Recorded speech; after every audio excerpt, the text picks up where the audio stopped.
దేవుని నామానికి వందనాలు. కనెక్ట్ దేవుని నామానికి వందనాలు. ఈరోజు పగటి వేళ దేవుని సన్నిధిలో ఆరాధనలు ఏకీవించడానికి దేవుడు సహాయపరిచిన దేవునికి వేలాది వందనాలు. దేవుని యొక్క కృపలో ముందుకు కొనసాగడానికి దేవుడు మనల్ని సహాయపరచుచున్నందుకు దేవునికి వందనాలు తెలియవస్తున్నాను. దేవుని యొక్క వాక్యంలో నుంచి మనం చూద్దాం. మొదటి తెస్సలోనికీయులకు రాసిన పత్రిక 3వ అధ్యాయం దాని 14వ వచనాన్ని ఒకసారి 15వ వచనాన్ని ఒకసారి చూద్దాం. 3వ అధ్యాయం 15వ వచనం. మొదటి తెస్సలోనికీయులకు రాసిన పత్రిక 3వ అధ్యాయం మనం చదివితే చూడగలిగేది సంఘములో అధికారానికి చెందిన సేవకులు ఎటువంటి స్వభావం కలిగిన వారు ఉండాలి. తర్వాత మొదటి వచనం నుంచి 7వ వచనం వరకు చదివితే చూసుకోవచ్చు సంఘములో ఉన్న సేవకుడుకు ఎలాంటి స్వభావం కలిగి ఉండాలి, ఎలాంటి యోగ్యత కలిగి ఉండాలని చెప్పుచున్నట్టుగా మనం చూడవచ్చు. 8వ వచనం నుంచి 13వ వచనం వరకు మనం చదివితే సంఘములో ఉన్న సంఘ పెద్ద లేకపోతే సంఘములో ఉన్న సంఘ సేవకుడు ఏ రీతిగా ఉండాలో ఆ విషయం గురించి చెప్పుతున్నట్టుగా మనం చూడగలుగుతున్నాం. అయితే ఈ మొదటి తిమోతిలకు రాసిన పత్రిక పౌలు తిమోతి అని చెప్పుచున్న సేవకుడితో కొన్ని హెచ్చరిక మాటలు ఇచ్చి చెప్పుచున్నట్టుగా మనం చూడగలుగుతున్నాం. ఎందుకు చెప్తున్నారంటే ఒక సంఘములో నడిపించిన సంఘ కాపరి లేకపోతే నాయకత్వం వహించిన వారు ఏ రీతిగా సంఘాన్ని సంఘ బిడ్డలను నడిపించుకొని తీసుకెళ్ళాలి ఆ విషయంలో మనం దాని గురించి హెచ్చరిక ఇచ్చేటట్టుగా తిమోతితో పౌలు చెప్తున్నట్టుగా మనం చూడగలుగుతున్నాం. అందుకే 2వ అధ్యాయంలో మనం చూస్తున్నప్పుడు సంఘములో ఆరాధన ఏ రీతిగా జరిగేది దాని గురించి తిమోతితో పౌలు చెప్తున్నట్టుగా మనం చూడగలుగు. 3వ అధ్యాయానికి వచ్చినప్పుడు ఆరాధన విషయం కాదు, సంఘములో సంఘ కాపరిలు అదే రీతిగా సంఘ పెద్దలు ఏ రీతి కలిగే స్వభావం కలిగే వారు ఉండాలి, వారు చేయాల్సిన ప్రాధాన్యత కలిగిన విధానము పౌలు స్పష్టంగా చెప్తున్నట్టుగా మనం చూడగలుగుతున్నాం. దాని 15వ వచనం నుంచి 14వ వచనం నుంచి కిందకి చదివినప్పుడు చూడగలిగేది పౌలు సంఘాన్ని గురించి చెప్తున్న కొన్ని విషయాలు మనం చూడవచ్చు. 14వ వచనం చూస్తే అక్కడ చెప్తున్నట్టుగా పౌలు చెప్తున్న ఒక మాట, ఇవన్నీ రాసిన తర్వాత పౌలు నిరీక్షణతో చెప్తున్నాడు, కొన్ని రోజులు పోయాక మళ్ళీ నేను వచ్చి ఏం చేస్తాను, మీతో కలుస్తాను, మీతో మళ్ళీ కలవడానికి కొన్ని అవకాశం దేవుడు నాకు ఇచ్చి పెడతారు. అందుకే సంఘ బిడ్డలు ఏం చేయాలి, ఏ రీతిగా ఉండి తీరాలి అన్న విషయాన్ని అక్కడ చెప్తున్నట్టుగా మనం చూడగలుగుతున్నాం. అందుకే సంఘము లోపలకు వచ్చినప్పుడు సంఘ బిడ్డలు ఏం చెయ్యాలి, దేవుని యొక్క ఇల్లు అన్న విషయం గురించి పరిజ్ఞానం ఉండి తీరాలి. సంఘము దేవుని యొక్క ఇల్లు అవుతున్నది, ఆ ఇల్లుని కట్టించిన వాడు దేవుడు అవుతున్నది, ఆ ఇంటికి కావాల్సిన విధానం అన్నీ కూడా ఇచ్చి పెట్టేది దేవుడు. కొందరికి తెలియదు సంఘం అంటే ఏదో కలిసి వచ్చే విధానం ఏమో అనుకుంటున్నారు. సంఘం అంటే ఏదో కలిసి వచ్చి రావడం మాత్రం కాదు, దాని వెనకాతల దేవుని యొక్క చెయ్య, దేవుని యొక్క ప్రణాళిక, దేవుని యొక్క ఉద్దేశం ఉన్నది అన్న విషయం కొందరికి తెలియట్లేదు. అందుకే పౌలు స్పష్టంగా చెప్తున్నారు, సంఘం అన్నది దేవుని యొక్క ఇల్లు అవుతున్నది, ఆ ఇంట్లో ప్రాధాన్యత దేవునికి అవుతున్నది, మనుషులకు కాదు, దేవునికి ఆ ఇంట్లో ఏం కలిగేది, ప్రాధాన్యత కలిగేది. అందుకే అక్కడ చెప్తున్న ఒక మాట, ఏ రీతిగా ఇంట్లో ఉండి తీరాలో, ఎలాంటి స్వభావం కలిగి ఉండి తీరాలో దాని గురించి చెప్పబడుచున్నట్టుగా మనం అక్కడ చూడగలుగుతున్నాం. కొందరికి సంఘము లోపలకు వచ్చిన తర్వాత ఏ రీతిగా సంఘ సభ్యులుగా ఉండి తీరాలి అన్న విషయంగా కొందరికి ఏం లేదు, పరిజ్ఞానం లేదు. అందుకే తిమోతితో స్పష్టంగా పౌలు చెప్తున్న ఒక మాట, సంఘం దేవుని యొక్క ఇల్లు అవుతున్నది, ఆ ఇంట్లో ఏం చేయాలి, ప్రాధాన్యత చెంది దేవునికి ఘనపరిచే విధానం ఉండి తీరాలి. అందుకే అక్కడ చెప్తున్న ఒక మాట, ఆ సంఘం దేవుని యొక్క ఇల్లు అని చెప్తున్నట్టుగా మనం చూడగలుగుతున్నాం. దేవుని యొక్క ఇల్లు అని చెప్తే ఆ ఇంటికి అన్నిటికన్నా ప్రాధాన్యత చెందిన స్థానం దేవునికి అయి ఉన్నది. సంఘములో ఉన్న సేవకులు కాదు గొప్పది, సంఘములో ఉన్న విశ్వాసులు కాదు గొప్పది, సంఘములో దేవుడే గొప్పవాడు అన్న విషయాన్ని మా పౌలు గారు అక్కడ చెప్తున్నారు. తర్వాత అక్కడ మనం 15వ వచనంలో మనం చదివితే చూడగలిగేది సంఘం జీవము కలిగి ఉన్నది. దేవుని యొక్క సంఘం జీవము చెంది ఉన్నది, జీవం లేనిది కాదు. సంఘానికి ఏముంది? జీవం ఉంది. జీవం ఉండడానికి కారణం మనిషి బతుకు ఉన్నాడు అన్నది ఎలా తెలిసేది? ఊపిరి వదులుతున్నది చూస్తేనే మనం తెలుసుకోగలిగేది మనిషికి ఏముంది, జీవం ఉన్నట్టుగా. కానీ పౌలు గారు చెప్తున్నది సంఘానికి ఏముంది? జీవం ఉన్నది. అందుకే సంఘానికి జీవం ఉందో లేదో అన్నది మనం తెలుసుకోవాలి. కొన్ని సంఘాలకి ఏం లేదు, జీవము లేని ఒక విధానం. మనిషికి జీవం ఉంటేనే ఏం చేసేది, మనం చెప్పుకోగలిగేది ఆయన బతుకున్నదా లేదా. దాని తర్వాత చెప్తున్న ఒక మాట, సంఘానికి ఏముంది? పునాది ఉంది. అదే రీతిగా సంఘానికి ఏముంది? స్తంభాలు ఉన్నాయి. పునాదియు స్తంభం ఏంటిది? సత్యం అవుతున్నది. ఒకటి, సంఘం దేవుని యొక్క ఇల్లు అవుతున్నది. 2, సంఘం జీవము కలిగి ఉన్నది. 3, సంఘానికి ఏముంది? పునాదులు ఉన్నాయి. అదే రీతిగా సంఘానికి ఏముంది? స్తంభాలు కూడా ఉన్నాయి. ఒక సంఘానికి పునాదియు స్తంభం ఏమై ఉండి తీరాలి? సత్యమై ఉండి తీరాలి. అందుకే మనం సేవించిన దేవుడు జీవము కలిగిన వాడైతే సంఘములో ఉన్న సభ్యులు కూడా ఏమై ఉండి తీరాలి? దేవుని యొక్క జీవం కలిగిన వారై ఉండి తీరాలి. తర్వాత సత్యానికి ఆధారమైన వాళ్ళై ఉండి తీరాలి. దేవుని యొక్క బిడ్డల్లో ఏముండాలి? సత్యం ఉండాలి.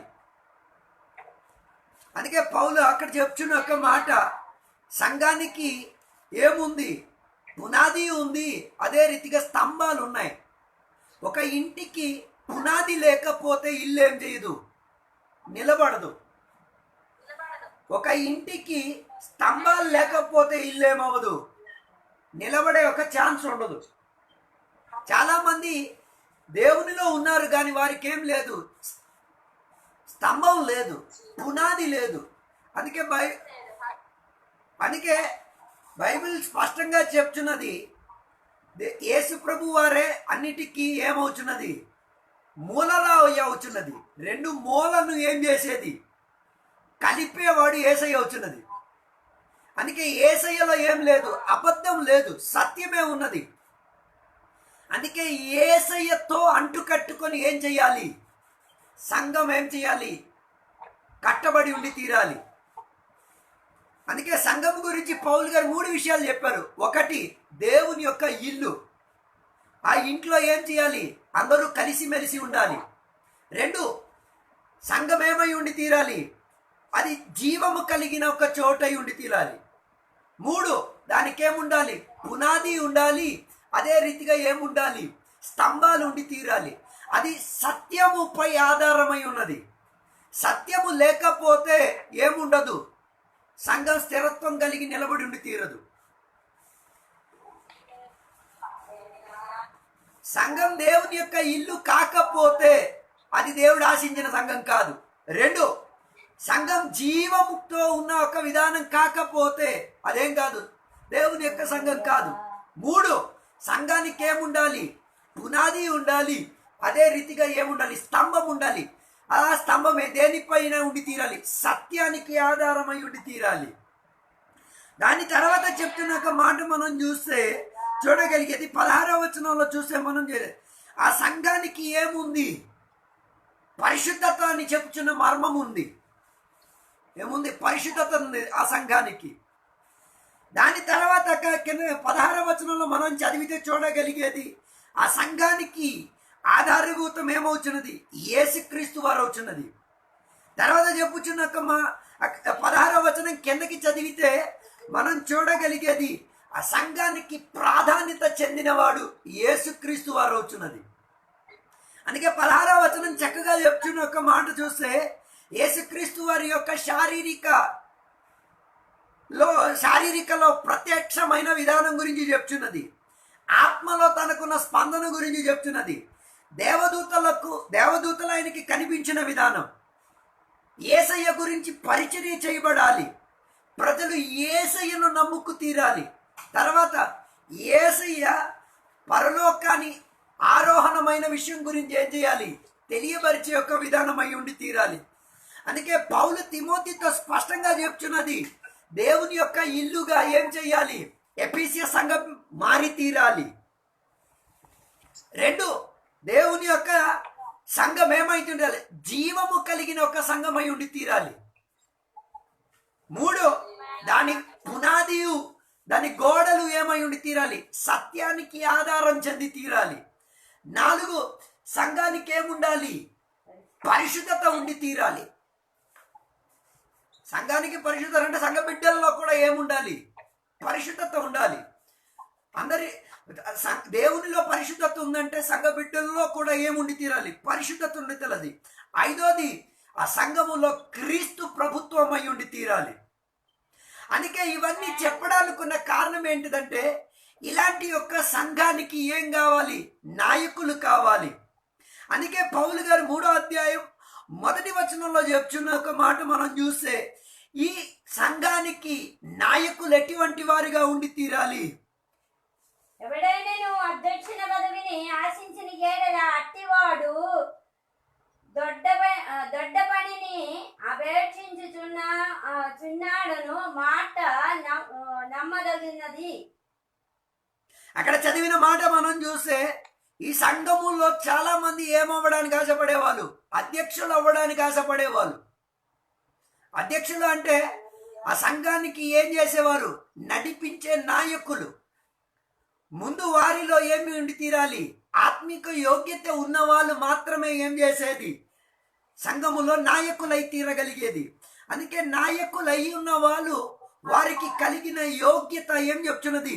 3వ అధ్యాయం 1వ వచనం నుంచి 7వ వచనం వరకు చదువుతున్నప్పుడు మనం చూడొచ్చు. అయితే పౌలు ఇది చెప్పడానికి ఉన్న కారణం ఏంటిదంటే, ఆ సంఘానికి ఉన్న ప్రాధాన్యత ఆ సంఘములో ఉన్న సభ్యుల్లో ఏం చేయాలి? కనిపించి తీరాలి. ఎందుకంటే సంఘాన్ని ఉన్న సభ్యులు వారి యొక్క స్వభావ రీతిలో ఏం చేస్తున్నారు? వారి సేవించిన దేవునిని రుజువుపరుచుచున్నారు. అందుకే పౌలు చెప్తున్నది, సంఘముగా కలిసి వస్తే మాత్రం సరిపోదు, దానిలో ఉన్న దేవుని యొక్క స్వభావం ఏం చెయ్యాలి? సంఘ బిడ్డల్లో, సంఘములో ఉన్న నాయకుల్లో, సంఘ సభ్యుల్లో కనిపించి తీరాలి. ఒకవేళ ఆ దేవుని యొక్క స్వభావం కనిపించకపోతే దానిలో ఏం కావచ్చు? సాతాని యొక్క ప్రభుత్వం కావచ్చు. అదే 6, 7 వచనాలు చదివితే మనం చూడొచ్చు. యథార్థ రీతిగా దేవుని యొక్క స్వభావాన్ని చూపించలేని సంఘ సభ్యులు ఉంటే, లేకపోతే సంఘ అధికారులు ఉంటే ఏమై తీరుతుంది? అది దేవుని యొక్క సంఘం అన్న పిలుపులోకి రాదు. అది ఎవరి చేత ఉపయోగించిన సంఘమై మారొచ్చు. సాతాను చేత ఉపయోగించబడిన ఒక సంఘముగా మారొచ్చు. అందుకే పౌలు గారు తిమోతికి ఏం చేస్తున్నారు? గద్దించి చెప్పుచున్న ఒక మాట, సంఘము లోపల దేవుని యొక్క ప్రభుత్వం ఉండి తీరాలి, దేవుని యొక్క అధికారం వాడబడి తీరాలి. దేవుని యొక్క ప్రజలు సంఘము లోపల ఏం చేయాలి? దేవుని యొక్క స్వభావమై మారాలి. దానికి పౌలు ఏం చేస్తున్నారు? హెచ్చరిక ఇచ్చి చెప్పుచున్నారు. అందుకే పౌలు ఇలాగ హెచ్చరిక ఇచ్చింది చెప్పడానికి ఉన్న కారణం ఏంటిదంటే, ఎఫెసీయ సంఘం ఏం చేయాలి? ఏమై తీరాలి? దేవుని యొక్క స్వభావములో మార్పు చెంది తీరాలి. అందుకే ఇవన్నీ చెప్పి పౌలు గారు వారిని బలపరచడానికి ఉన్న కారణం ఏంటిదంటే, ఒకవేళ దేవుని యొక్క స్వభావాన్ని చూపించకపోతే సాతాను ఆ సంఘాన్ని ఏం చెయ్యొచ్చు? వాడి తీరొచ్చు. అందుకే 4వ అధ్యాయానికి వచ్చినప్పుడు మనం చూడొచ్చు, ఈ ఎఫెసీయ సంఘ బిడ్డల్లో సంఘము లోపల సాతానుతో ప్రభుత్వం చెందిన విధానం మారింది. అంటే దేవుని యొక్క ఇల్లు అయి ఉన్నది, జీవము కలిగి ఉన్న సంఘం, సత్యానికి ఆధారమైన సంఘం, పరిశుద్ధతతో ఉన్న సంఘం, యేసయ్యను గణపరిచి యేసయ్యను లోకానికి తెలియపరిచిన సంఘం 4వ అధ్యాయానికి వచ్చినప్పుడు ఎవరి చేతిలో ప్రయోగంలో పడిపోయింది? సాతాను చేత ప్రయోగములో పడిపోయినట్టుగా చూడొచ్చు. 4వ అధ్యాయం 1వ వచనం చదివితే చూడొచ్చు, వారు ఏం చేశారు? దేవుని యొక్క ఆత్మ పొందిన వారు దురాత్మలు పొంది దెయ్యపు బోధలతో ఏం చేశారు? సంఘములో కలవడం, సంఘములో ఆరాధన చేసే విధానములోకి వచ్చేసింది. అంటే పౌలు అలా జరగకుండా ఉండడానికి ముందే ఏం చేస్తున్నారు? హెచ్చరిక ఇచ్చి చెప్పుచున్నారు. అందుకే చాలా మందికి తెలియట్లేదు, ప్రారంభ కాలములో సంఘం బాగానే ఉంటుంది, దాని తర్వాత ఏమైపోయి తీరుతున్నది? దేవుని యొక్క ఇల్లులో నుంచి సాతాను యొక్క ఇల్లుగా మార్చేసుకుంటున్నది. దాని తర్వాత ఏమై తీరుతున్నది? జీవము లేని యొక్క సంఘముగా మారుతున్నది. దాని తర్వాత ఏమో ఆ సంఘానికి ఏముండదు? సత్యమన్న పునాది ఉండదు, సత్యమన్న గోడలు ఉండదు, పరిశుద్ధత ఉండదు, క్రీస్తుకు ఆధారం కానివి ఏవి కూడా సంఘములో కనిపించదు. అలా జరిగితే ఆ సంఘం ఏమై తీరొచ్చు? సాతాను చేత వాడబడిన ఒక సంఘంగా మారి తీరొచ్చు. అది జరగకుండా ఉండడానికి పౌలు ఏం చేస్తున్నాడు? హెచ్చరికిచ్చి సంఘ సభ్యులకు, సంఘ కాపారులకు, సంఘ నాయకులకు చెప్తున్న ఒక మాట, మీరేమై తీరాలి? దేవుని యొక్క ఆలయమై మార్పు చెంది తీరాలి. అందుకే బైబిల్ స్పష్టంగా చెప్పుచున్నది, దేవుని యొక్క ఆలయము ఏదో ఇటుకలతో రాళ్లతో కట్టబడి ఉన్నది కాదు. దేవుని యొక్క సంఘం దేని మీద కట్టబడి ఉన్నది? దేవునికి నమ్ముకున్న మనుషుల మీద కట్టబడి ఉన్నది. అందుకే బైబిల్ చెప్తున్నది, మీరు దేవుని యొక్క ఆలయం అయి ఉన్నది మీకు తెలియదా? అంటే ఒక్కొక్క మనిషి ఏమై ఉన్నది? దేవుని యొక్క ఆలయం అయి ఉన్నది. ఆ ఆలయం ఒకరు కలిచినప్పుడే అదేమవుచున్నది? దేవునికి నివసించి ఒక చోటుగా మారేది. అలాగైతే ఆ ఐక్యత సంఘము లోపల ఉండి తీరాలి. ఆ ఐక్యత ఉండి తీరితే మాత్రం సరిపోదు, అందులోపల ఏముండి తీరాలి? దేవుని యొక్క స్వభావం కనిపించి తీరాలి, దేవుని యొక్క జీవం అందులో వ్యాపరించి తీరాలి, దేవుని యొక్క సత్యాన్ని ఏం చేయాలి? బోధించే ఒక సంఘమై తీరాలి, పరిశుద్ధతకు ఆధారం కలిగిన ఒక సంఘమై తీరాలి, ఆ సంఘములో యేసయ్యను ఘనపరిచే విధానమై ఉండి తీరాలి. అందుకే మీరు వెళ్తున్న సంఘాన్ని ఒకసారి పరిశోధించి చూడండి. కొన్ని సంఘాలకి వెళ్తే మీకు ఆ సంఘములో మీకు ఒక ఇల్లు లాంటి ఒక వాతావరణం ఉండదు. ఇంట్లో ఎవరెవరు ఉంటారు? తల్లి, తండ్రి, పిల్లలు, మనవడు, మనవరాలు, ఇవన్నీ ఉంటాయి. సంఘం ఒక ఇల్లై మారాలి. ఆ ఇంట్లో ఏముంది? ఒక తండ్రి, తల్లి, పిల్లలు, సభ్యులు ఏ రీతిగా ఉన్నారో అలాగా నీ సంఘం నీకేమై ఉండి తీరాలి? ఒక ఇల్లు లాగా కనిపించి తీరాలి. ఆ ఇంట్లో ఏ రీతిగా మీకు సదుపాయం కలుచున్నదో అదే నీ సంఘములో ఏం చేయాలి? కొందరు సంఘానికి వెళ్ళేది కేవలము ఏదో ఆరాధన ఉన్న రోజు మాత్రమే వెళ్తారు, దాని తర్వాత వారికి ఏముండదు, ఆ సంఘముతో ఏ సాంగత్యం ఉండదు. లేకపోతే ఏదైనా రోగం ఉంటే, ఏదైనా సమస్య వస్తే అప్పుడు ఏం చేస్తారు? సంఘానికి సభ్యులే. అలా కాకూడదు. సంఘములో ఏమై ఉండి తీరాలి? కొందరికి కొన్ని బాధ్యతలు ఇవ్వడం, కొందరు తండ్రిలాగా ఉండి తీరాలి, కొందరు తల్లిలాగా ఉండి తీరాలి, కొందరు సహోదరులా ఉండి తీరాలి, కొందరు సహోదరిలా ఉండి తీరాలి, కొందరు పిల్లల్లాగా ఉండి తీరాలి. అందరూ ఒకే రీతిగా ఐక్యతగా ఏం చేయాలి? ఎదగాలి. అందుకే సంఘములో మనకేముంది? ఒక ఇల్లు లాంటి వాతావరణం కనిపించి తీరాలి. ఒక ఇంట్లో మనకి దొరికే ఒక సన్నివేశం సంఘము లోపల ఏం చేయాలి? మనకి దొరికి తీరాలి. తర్వాత సంఘము లోపల ఉన్న వారిలో ఏముండాలి? జీవం ఉండాలి. జీవము కలిగిన పాటలు, జీవము కలిగిన ఆరాధన, జీవము కలిగిన అన్ని విషయములో ఏముండి తీరాలి? జీవం. లేకపోతే సంఘము లోపల చచ్చిన వాడు వస్తే ఏమై తీరాలి? జీవం పొంది వెళ్ళాలి. ఒక మనిషికి జీవం ఉందో లేదో ఎలా తెలిసేది? దేంతో అయినా పొడిచి చూడండి. పొడిచి చూస్తేనే ఏం చేస్తుంది? జీవం ఉందో లేదో తెలిసేది. ఉన్నారా నాతో కలిసి?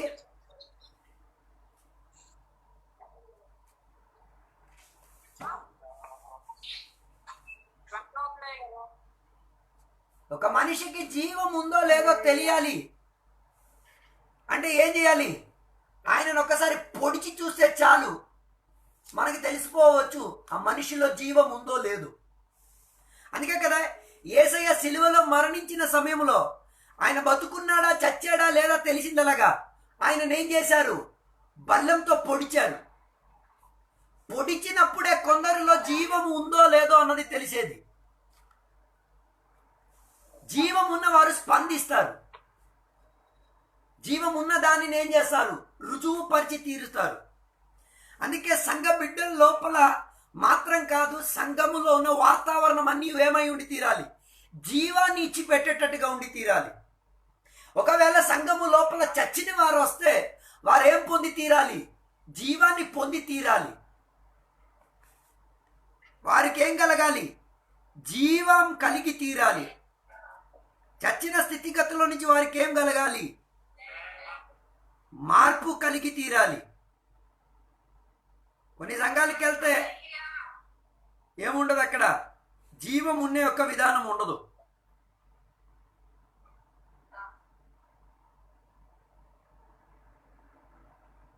అందుకే జీవము ఉన్నదా లేదా అన్నది మనం ఏం చేయాలి? తెలుసుకోవాలి. జీవము లేని వాళ్ళు సంఘము లోపల కొత్త వారు ఏమై ఉండి తీరాలి? జీవము కలిగిన వారుగా మార్పు చెంది తీరాలి. మూడోదిగా సత్యము లేని వారు సంఘము లోపలకు వస్తే వారు ఏమై ఉండి తీరాలి? సత్యవంతులు నిజాయితీ పరులుగా మారి తీరాలి. నాలుగోదిగా అపవిత్రత కలిగిన వాళ్ళు వస్తే వాళ్ళు ఏమై ఉండి తీరాలి? పరిశుద్ధులై తీరి మార్పుని పొంది తీరాలి. అంత మాత్రమే కాదు, చివరికి చెప్పుచున్న ఒక మాట, ఆ సంఘములో యేసయ్య ఏమై తీరాలి? ప్రాధాన్యత చెందిన వారై ఉండి తీరాలి. ఆ సంఘమే, అందుకే 16వ వచనం స్పష్టంగా చెప్తున్నది. ఏమైంది? యేసయ్య ఏమై ఉండి తీరాలి? ఆ సంఘములో ప్రాధాన్యత చెందిన వాడై ఉండి తీరాలి. ఆ సంఘము లోపల జరిగినవన్నీ ఎవరి నామాన్ని గణపరిచేటట్టుగా ఉండి తీరాలి? యేసయ్య నామాన్ని గణపరిచేటట్టుగా ఉండాలి. యేసయ్య దగ్గరికి ప్రజలు వచ్చి తీరేటట్టుగా ఉండాలి. యేసయ్య యొక్క వాక్యాన్ని ఆధారపడేటట్టుగా ఉండి తీరాలి. అందుకే పౌలు ఇవన్నీ చెప్పడానికి ఉన్న కారణం ఏంటిదంటే, సంఘము సాతాను చేతిలో వాడబడే ఒక స్థితిగతిలోకి ఏం చేయకూడదు? మార్పు చెందకూడదు. అందుకే 4వ అధ్యాయంలోకి వచ్చినప్పుడు మనం చూడవచ్చు, వచ్చే వారం వచ్చినప్పుడు అది చూసుకోవచ్చు. ఆ సంఘం ఏమై తీరింది? ఆత్మీక తరగతిలో నుంచి, జీవము కలిగిన చోట్ల నుంచి, సత్యానికి కలిగిన చోట్ల నుంచి, పరిశుద్ధత కలిగిన చోట్ల నుంచి ఇదేం చేసింది? పూర్తి మార్పు పొందేసింది. అది మార్పు చెందకుండా ఉండడానికి పౌలు గారు నాయకులకు అధికారం ఇచ్చి చెప్తున్నారు, మీరేమై ఉండి తీరాలి? సంఘానికి జాగ్రత్త అయిన విధానంలో నడిపించి తీరాలి. సంఘ కాపాలను సరైన రీతిలో నడిపిస్తే ఆ సంఘం ఏమై తీరుద్ది? దేవునికి ఘనపరిచే విధానమై మారి తీరుతుంది. అందుకే ఇవన్నీ చెప్పడానికి పౌలుకున్న కారణం ఏంటిదంటే, సంఘం ఏం చేయాలి?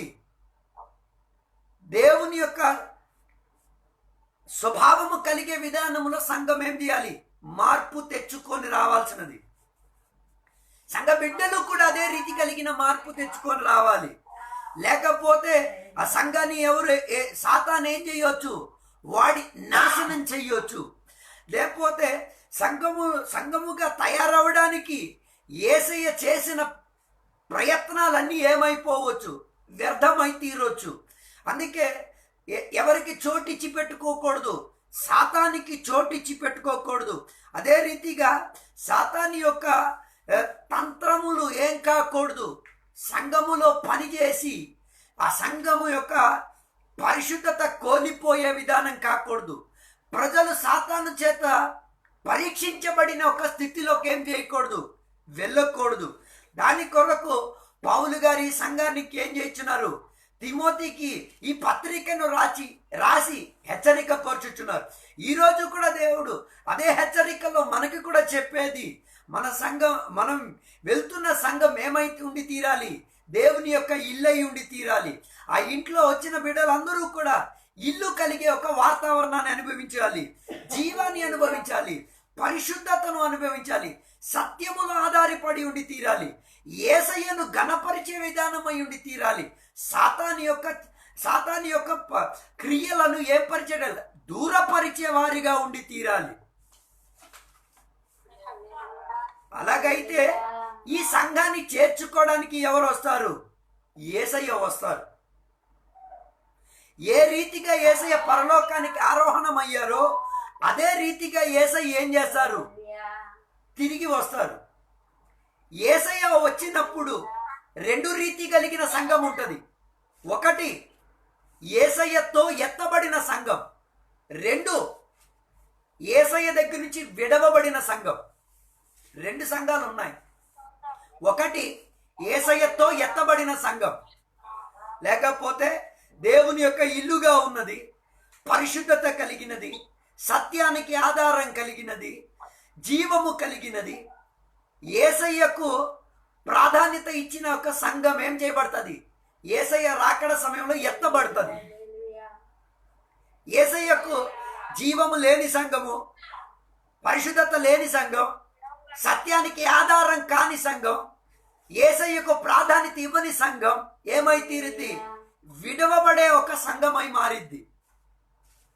అందుకే పౌలు దీని విషయంలో భయపడుచున్నాడు. ఎత్తబడే సంఘముగా తయారవ్వాలే తప్ప విడవబడిన సంఘముగా ఏం కాకూడదు. ఎఫెసీయ సంఘము మారకూడదు. ఏం చేయకూడదు? విడిచిపెట్టబడే ఒక స్థితిగతి రాకూడదు. దానికోసం పౌలు ఏం చేస్తున్నాడు? తిమోతికి పత్రిక ఇచ్చి రాసిచ్చి చెప్తున్నాడు, అయ్యో మీరు ఎత్తబడడానికి ఏం చెయ్యండి? మీరు యథార్థమైన దేవుని యొక్క ఇల్లుగా మారండి. దేవుని యొక్క ఇల్లు అయితేనే ఏమై తీరేది? ఎత్తబడగలిగేది. పరిశుద్ధత ఉండి తీరితేనే ఏమై తీరుది? ఎత్తబడగలిగేది. ఇంకా సత్యానికి ఆధారము కలిగి, నీకు కలిగిన పునాది సత్యం మీద ఉండి తీరాలి. నీ గోడలు సత్యమైన ఉండి తీరాలి. నీ లోపల సత్యం, నిజాయితీ ఉండి తీరాలి. అది ఏం చేస్తుంది? ఎత్తబడడానికి ఉన్న ఒక లక్షణం. 4 ఏముండి తీరాలి?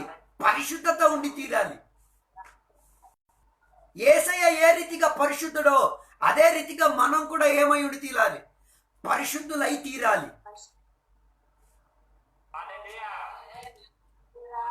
చివరికి చెప్పిన ఒక మాట, ఈ సంఘం ఎవరికి గణపరిచేటట్టుగా ఉండాలి? యేసయ్యను గణపరిచేటట్టుగా ఉండాలి.